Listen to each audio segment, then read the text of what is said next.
All right, so I have felt the urge to talk, and it feels like whenever I sit down to talk, I don't know what to talk about. But in my everyday, I feel I just come up with so many things that I would want to mention and say out into the world, but they just disappear whenever I'm on camera. So here I am now, a little bit crooked, hoping that this is good. Am I meant to talk today? I don't know. Now, I've never understood the term gut feeling. I've always related it to the feeling I have when I'm met with something. For example, happiness, sadness, anger, frustration, these sorts of feelings. But the gut feeling has never really been there. And with human design, the excellent tool that has let me peel off the layers that society put on me. No, really. I have discovered that no wonder I don't know what gut feeling is. I don't have a gut feeling. I have regular feelings, and I have urges that I'm supposed to follow, creative urges. I'm a manifestor in human design, and since learning about this tool, suddenly this world opened up to me, and I understand why my energy flows in the way that it flows and has flowed all my life. And I've always wondered and been frustrated over why can't I work hard consistently and just perform and hold up projects and just go from start to finish. And I've always been jealous of people who can do that. And then with human design, I found out that I am this energy type that has really inconsistent energy. I'm not supposed to be able to work for long periods with consistent energy. Most of society, I think it is like 70% of society, consists of the energy type generator or manifesting generator. And those are the types that have that energy, pretty even energy, but even in their case, they have that energy if they do something that lights them up. Whereas me as a manifestor, I don't necessarily have to do things that light me up. I can sort of find joy and ease in mundane tasks and repetitive tasks. For example, I like putting in numbers in an Excel sheet. I don't like calculating, but repetitive things like that, I have no problems doing that. But as soon as I get this urge, this manifestor urge, it's like a build-up. At first, one of my manifestor friends on Instagram told me that she feels really uncomfortable right before this urge hits.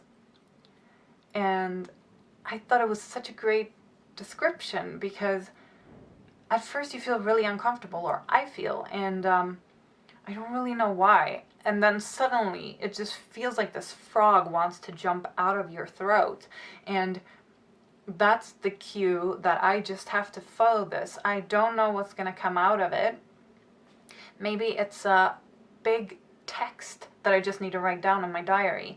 Or maybe it's me talking on Instagram, or going out on a photo shoot and writing a song, whatever, you know. But it's not just regular energy that comes out in this urge. It's like this explosion, and it's not 100% energy, it's 200, 300% energy. And so when this happens, so with human design, I have learned that I need to follow this urge, do what I feel inspired to in that moment, and just trust that there is a bigger meaning behind this, and that needs to be birthed into the world.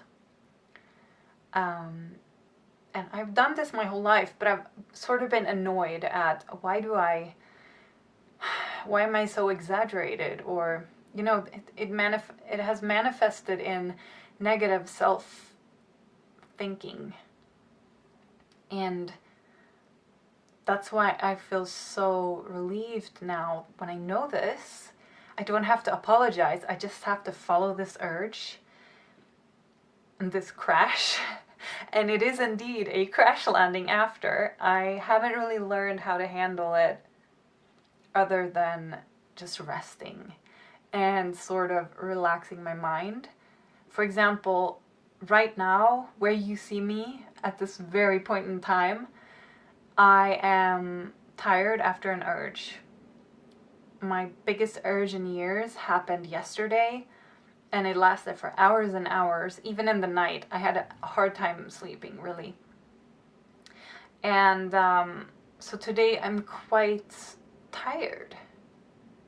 But I still feel like talking to the camera about this and sending it out into the cyberspace. Because maybe there is someone out there who is a manifestor or some other energy type that needed to see this or needed to hear this, and maybe it triggers someone to look up their human design chart. Maybe this is the cue you need. And I promise you that by diving into your human design chart, you will unlock so many doors to your authentic being. I'm not kidding. You will strip off the fake layers that society has glued onto you, and after that you will find a gem, and you will learn really truly what your gifts are. And I'm not talking abstract terms here. Like, you will know concrete information about your gifts. So yeah, I can't wait for human design to really take over the world. And just like many of these systems, like, it's not, there are no rules really. It just shows you your potential, and then it's up to you to discover that potential through real life. It's up to you to discover yourself, and this is the fun part about human design. I'm 1 year in to this experiment, like many people call it, and I'm still super excited, and I still love talking about it with other people who are discovering their charts, no matter the energy type. I love seeing people finding back to their true nature, finding their blueprint, starting to speak with their authentic voice, not being afraid. And yeah, I might sound like a preacher now, but these are my true authentic thoughts about the subject. And yeah, I'm just so grateful. So if this sparked anything in you, I will put a link in the description so that you can look at your chart. And I look forward to hearing from you. What did you discover? What energy type are you? What profile do you have? I know this is not a human design channel, but this channel is about self-discovery. It's about self-love. It's about energy. It's about philosophy. I have no rules on my channel because that's who I am as a person. Borderless. That's what this channel is. So yeah, I'm so excited for you. Thank you for watching this video, and until next time.